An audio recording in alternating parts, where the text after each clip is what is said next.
Sherlock Holmes, A Game of Shadows. I was a fan of the first movie, but to be honest, I was never really that hyped about this one, and then the reviews came out, and then they were pretty mixed. So I didn't really know what to expect going into this, and to be honest, I really didn't like it.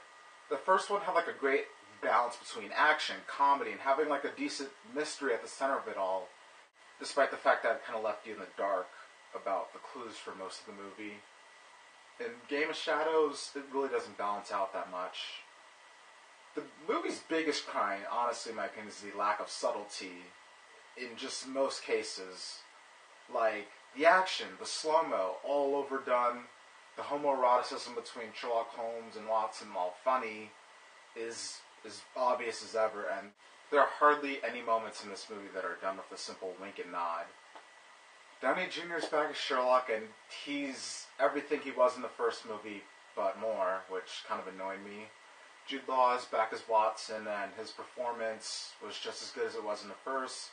Rachel McAdams is in it as Irene Alder for like 5 minutes. For the screen time she was given, I liked her. The two new faces are Noomi Rapace as Sim the Fortune Teller, who was decent enough in the role, and the big one, Jared Harris as Professor James Moriarty. Good and effective villain in a crap story. Basically, Holmes and Moriarty have been going at it since the end of the last movie, and he's been bombing people, and Holmes is like, yeah, I'm going to stop you. Moriarty is like, dude, you're starting to piss me off. I don't want to kill you because you amuse me, but I'm going to just kill the people you care about to piss you off.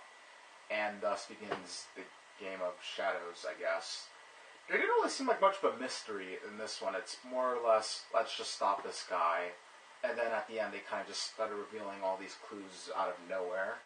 I figured the action set pieces would at least make up for the lackluster story, and they did, I guess, but Guy Ritchie really overdid it this time around. Like, I liked the action in the first one. This was just more and more and more and more. Just, you're overdoing it. Especially that scene in the trailer, like, when you see them running, dodging the bullets and all that slow motion, like, that's essentially the whole action sequence. Like, it was cool to an extent, but just way too much showing off with the camera. And another thing they overdid is that little meditation thing that Holmes does, where he kind of just sits there like this and starts predicting the movements of his opponents and encounters. They really did overdo that.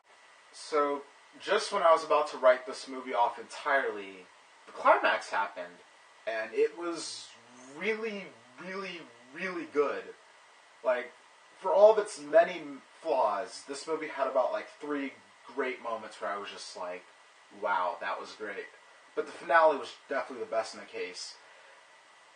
And then they kind of just took a giant crap on it with the last scene. Like, the word subtlety comes to mind again, and like, thank you for giving the audience what they wanted, but you could have just done it in a way that didn't feel like you were just dropping a gigantic fish on my lap that I was just trying to carry. It's like, a little subtle hint would have done, instead of, here you go, be happy.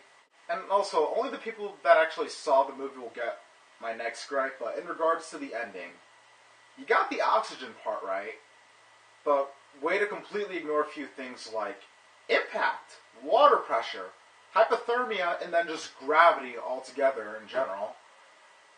But yeah, the first movie was kind of like a little dumb action movie that they dressed up as a smart one, and it worked for the most part. This one was just a person wearing a dunce cap that put a graduation cap on and forgot that we could still clearly see the dunce cap. Between this and Iron Man 2, I think I'll be avoiding sequels to Robert Downey Jr. movies from now on.